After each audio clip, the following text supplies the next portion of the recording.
This is Focus on Your Health. It's brought to you by Kingman Regional Medical Center in historic Kingman, Arizona. I'm T.G. Lafredo, and this week I'm coming to you from KRMC's Cancer Center. My guest is Louise Middaugh. She is a physician assistant here. Louise, welcome.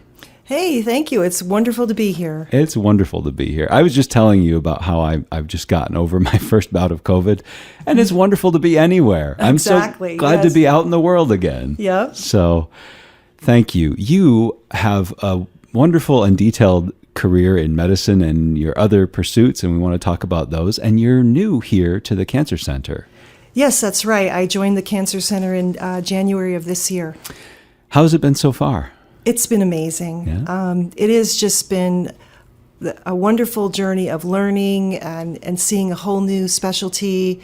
And it's really helped me see my career in a different light. It's really been transformative. Yeah. What do you do here? What is your role here? Well, as a physician assistant, my role is to assist patients and provide care. I am now proud to say that we've opened my clinic as of last week, so I just started seeing patients. I've been training under Dr. Rivera for the last 3 months, and that training will be ongoing. There's never an end to your training and learning in cancer or any medical discipline for that matter. But I will be seeing patients and consulting with them and helping them with treatments and just helping them with their basic cancer care and hematological care. And tell me a little bit about those 3 months of training with Dr. Rivera. Well, I basically shadowed him. So I just remember the first week, and he asked me, "How are you doing?" I said, "Well, it's a lot." He goes, "You seem a little overwhelmed." I said, "Well, there's a lot of terms that I haven't heard before." I also got the chance to shadow some of the other departments, if you will, in the Cancer Center. One being radiation oncology. And I remember Dr. Payne gave me the best piece of advice since I've been here, which is, it's the stuff you already know, it's just in a different language. Oh, that's really good. Yeah, patient care is similar. You bring the same passion and care, but it's just a different language. So it is like learning a new language. Yeah.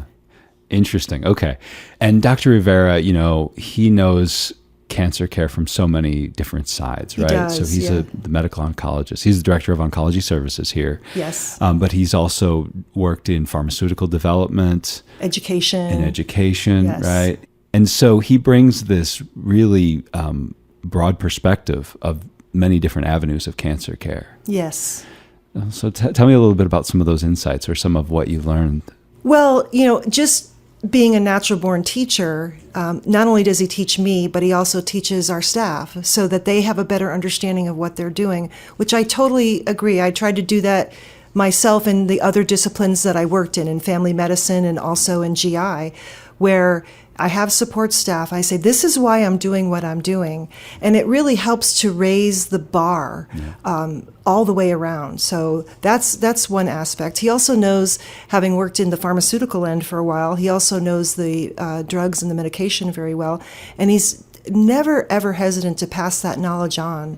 So that's something that I really appreciate. He's also very, very articulate and well-read. He's very good at keeping up with the newest technologies. He's very big on education and constantly educating himself.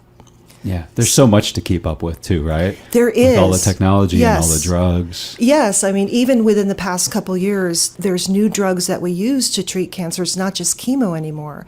We use immunotherapies, we use monoclonal antibodies. So those are things that I wasn't even aware of until I came here. And it's really, really changed cancer care and will continue to change as we go forward. Education is an important aspect, and you're talking about sharing information among colleagues. Mm-hmm. How big a part is education when you're working with patients? I think education is a huge part, especially in an environment like this. You're having people come in and they already have preconceived notions. Even when they're walking in the door, their diagnosis may not be cancer, it may be something benign, but they walk in the door of the Cancer Center and they're already thinking, okay, I have chemo, I'm going to get sick, I'm going to lose my hair, I'm going to die. And that's simply not the way it is anymore. So education is really key. I try to educate as much as I can in a gentle way, in a calm way, not a dictatorial way, or lecturing way, but just to let patients know that things have changed from what you may have learned in the past or heard about in the past. Recently, I was chatting with Dr. Payne, whom you mentioned, and he's a radiation oncologist, and we were talking a little bit about Dr. Google and some of the challenges, because some patients will come in misinformed about something, and navigating those situations, it becomes that much more difficult for you as a provider to care for that patient, right? Right. Well, here's the thing that I always try to practice. I think Dr. Google is good to a point. Mm-hmm. I myself have used it. We're all human nature. We are now in an age where we have information at our fingertips. But I always tell my patients, it's good to have this information, but you have to know how to discern. Sure. And that's where the problem comes in. So you may have read this. I try to tell them, if you're going to learn on the internet, you have to know the reputable sources. I'll give that to them. But at the end of the day, some of the things that you may read or hear may not be pertinent to your case. And that's the art of being able to discern what's appropriate and what isn't. It's amazing to me because medicine is an art in that respect, where you need to know all the science, right? You need to stay up on it. But if you can't express that to a patient, you're not going to be of much value to that patient. That's right. That's right. The bedside care, what is the term? The bedside manner. Thank you. Yes. Right? That, right? In your process of learning about the different aspects of cancer care here at KRMC, you said you got to shadow with some different people and see the different avenues. And modern cancer care is so much about collaboration. It's a multidisciplinary approach. Can we talk a little bit about that? Well, that is one of the things that drew me to the Cancer Center to begin with. It's something that, when you've been in healthcare for a while, you're always looking to work to the top of your license and having a team that does that. You cannot do anything alone.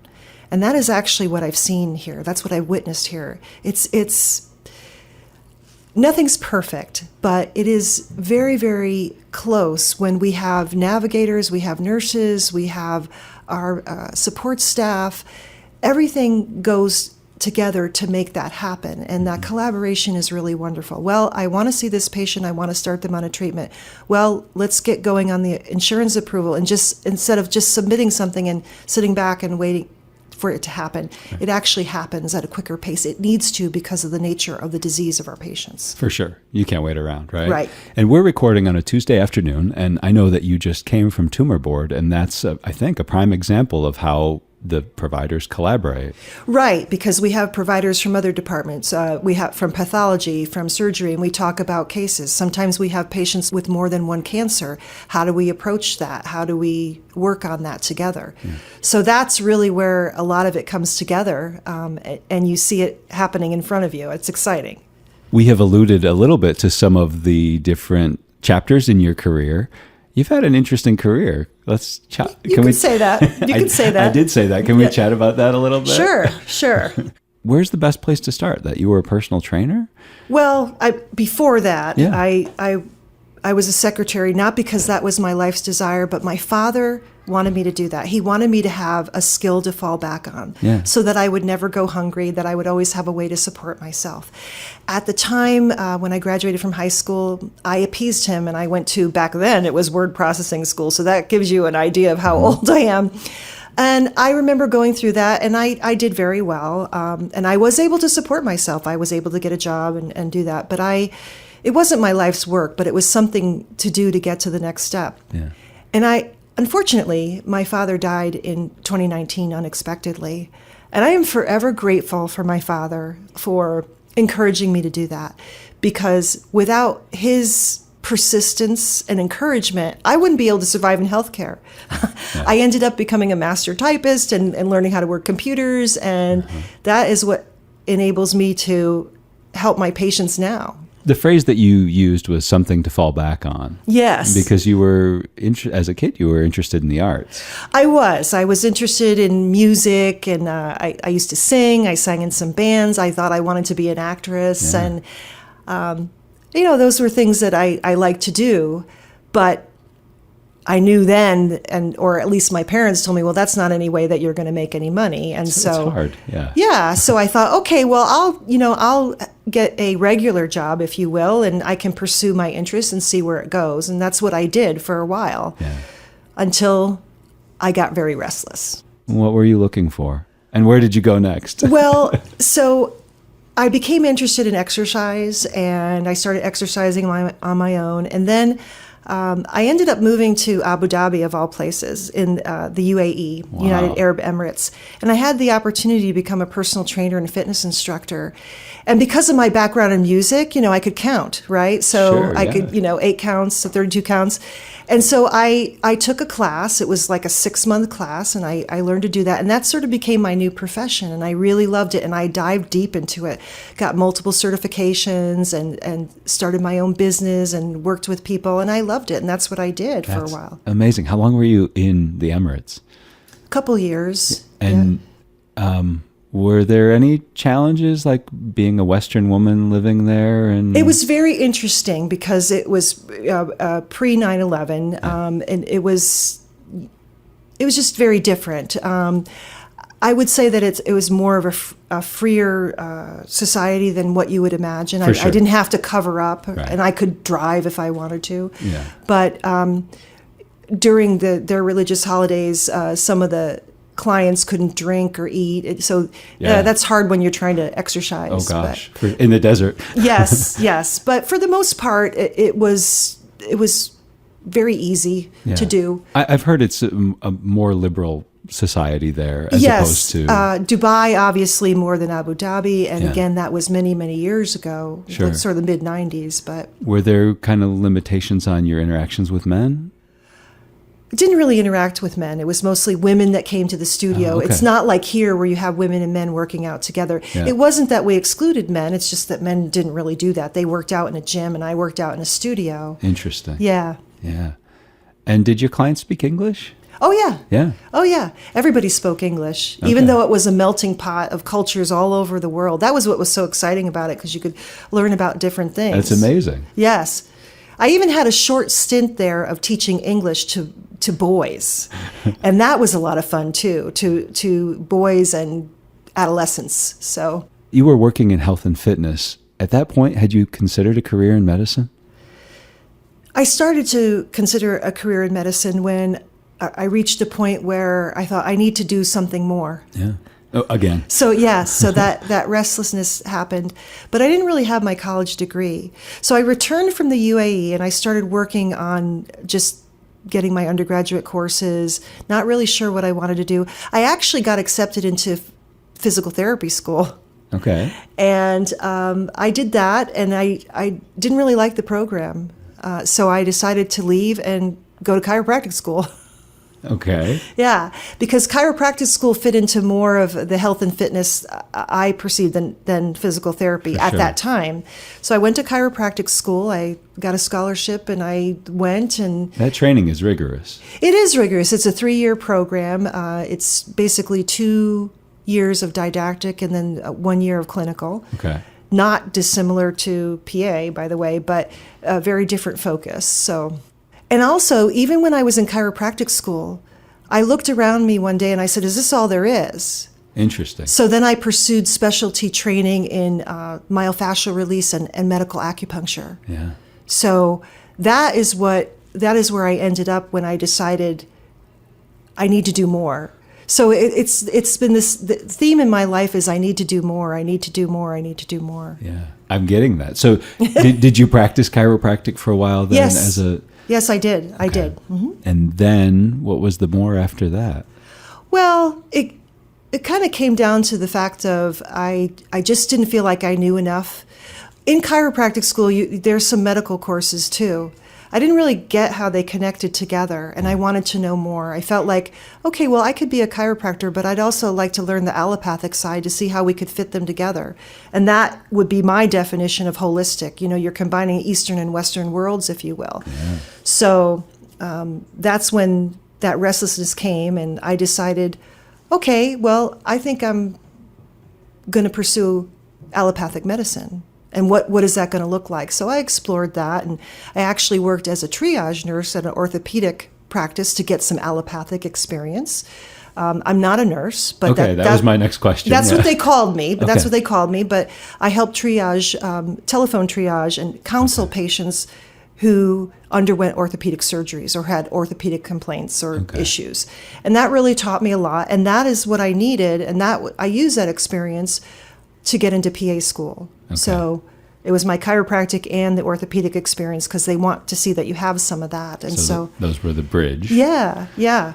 And then PA school was the something more in that case. It was. And what did you find, or what have you found? Because now you've been, working as a physician assistant for quite some time. Yes, I graduated in 2012, so this is my 11th year as a PA. Hard to believe, but yes. And yes. in a couple of different capacities, right? In family practice first. Yes, when I got into PA school, I knew I wanted to be in family practice because I feel like that's the bread and the butter, and that's where we really had the need. So I had also had this calling of I want to serve people that are in need in rural areas, and that's exactly what I did. Yeah. Worked in family practice for 8 years, and then the pandemic happened and my life changed, and I was always interested in GI. 25% or more of cases that you see in family practice are GI. Really? Yeah, we see a lot of it. So how do I learn more? So I had the opportunity at KRMC to join the GI department, and I did. And that was very interesting and fun as well. Family medicine and then GI and now cancer care.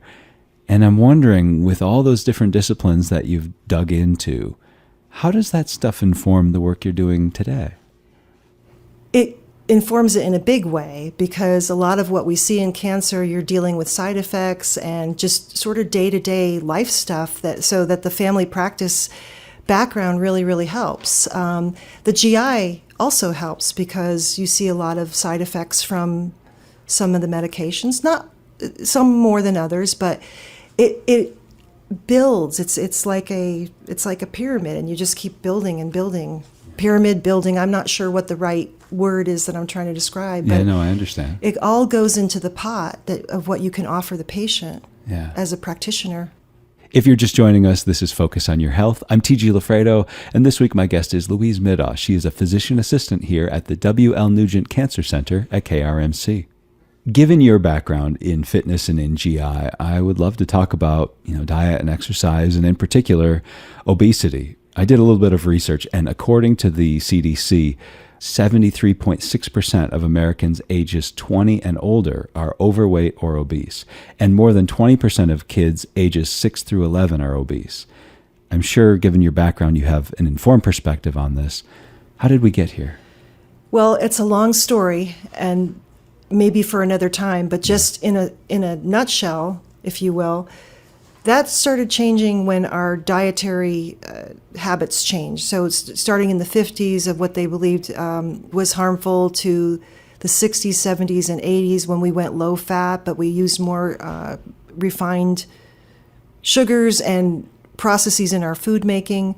That's really what has led to the epidemic, plus our lifestyle changes. We didn't have computers back then. We were outside more. So it's really a matter of huge dietary changes on a global level, not just U.S., but global level. And having lived overseas, I've seen that firsthand, how the diet and exercise informs, and especially the Americanization, if you will, of diet. One of our dubious exports here. Right. The standard American diet, which is, of course, abbreviated SAD. Right. And so there's some really good books. One's called The Blue Zone, one's called Fork to Knives, that talk about how obesity affects care and overall health. I would highly encourage people to read those and learn about that, because there's studies that show how diet and exercise are really important in overall and long-term health. Okay. So, that is a crash course in how we got here. What do we do now? Is there any turning back? What can we do? Well, I know that there's been some new developments in the pharmaceutical world as far as addressing obesity. And I think that that's going to be more the avenue that we go. You have to remember, too, that a lot of the foods that we encourage people to eat healthy are not affordable. So there's ways that we can address it, but it's not just a simple, okay, just eat this and you're going to be cured or you're going to be thin. Yeah. It's really a multidisciplinary approach. Providers have to get on board. More importantly, insurance companies have to get on board. Yeah. Right now, some of the diabetes drugs have been known to show reduction in weight and reversal of diabetes. Well, guess what? The reversal of diabetes can sometimes often be achieved by just losing weight and how that hormonally affects the body. So when we talk about the future, we now know that obesity plays a direct role in many, many of the underlying health problems that we spend a lot of money on treating. Sleep apnea, esophageal disorders, heartburn, joint issues, cardiac, cancer. The list goes on and on. I know healthcare groups around the country talk about, healthy lifestyle, talk about preventive medicine. And I want to know that those are more than just buzz terms, right? It's like, how do we get that to the patient so that, or how do we get that to the people before they become patients, And they have to be participants in it. It's challenging. And I think that right now, based on what I've seen in my clinical practice, the onus is on primary care. But what happens is the onus gets put on primary care for a lot of things. And when we're working in the construct of a 15-minute visit, that's very hard to address. So then it's multiple visits. And then it's how does that work? And are the patients on board? And how can we make things more accessible? So it's not an easy fix. And I think it's something that up till now, or maybe even still now, well, you need to lose weight. I hear that a lot. You need to lose weight. You need to work on your diet. But they're not really given the tools. So that's what's happening. I'd like to see that change. I'd like to see that change in cancer care. If I can be a part of that, and I know I will be, because I already am, then that's what I'll do. Just to finish up on the diet and exercise side of it, when you're having those conversations with patients, how do they tend to go? Are patients generally receptive to them or not as much? It depends on the patient. Some people are like, yes, I know, I've been told this, but I think that goes back to how it's being delivered and are they given tools? Because obesity is not just diet and exercise, there's also a huge emotional and behavioral health component that has to get involved. So you try to deliver it in snapshots or bites, if you will. No pun intended. Right. But I think that's the best way to do it. Not badger the patient, but just let them know, hey, this is a real concern, and how can I help you do this, and how can I help get you resources to do that. One of the ways that we can do that is we are fortunate to have a dietitian on our staff. Her name is Danielle Landry, and she is wonderful. She works remotely, but she is very interactive and hands-on with the patient, and she's available to all our patients here at the Cancer Center. I would like to follow up with her as well, actually. I think you should. Yeah. I want to respect your time. I know you have patients to see. I think I have your blessing to do this, but I want to ask you, because when we were setting up, we were just chatting, and I asked you your reflections on just starting here. And you said a couple of really nice things. Is it okay? Can we chat about that? Oh, sure. Yeah. Go ahead. Well, I've been here just a few months, and it has been, as I mentioned earlier in the interview, it's been transformative. And I was just sitting back, I talked to my husband, I reflect a lot, and I'm like, I can't believe that I'm here, because my entire career, I've always wanted to work with a doctor who is very hands-on, like to teach, but even have a team that's up at that level that wants to help you and support you. And sometimes I know it's very, very hard work, but I truly believe that being here has been like an evolution of my soul.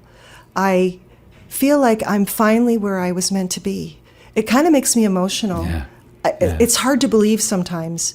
Things aren't perfect. We have challenges every day. Not every day is, roses. But it has made me the happiest I've ever been. And I can honestly say that. I am happy, and I am so blessed to do this work with such an amazing team here at KRMC. Well, go see those patients. Will do.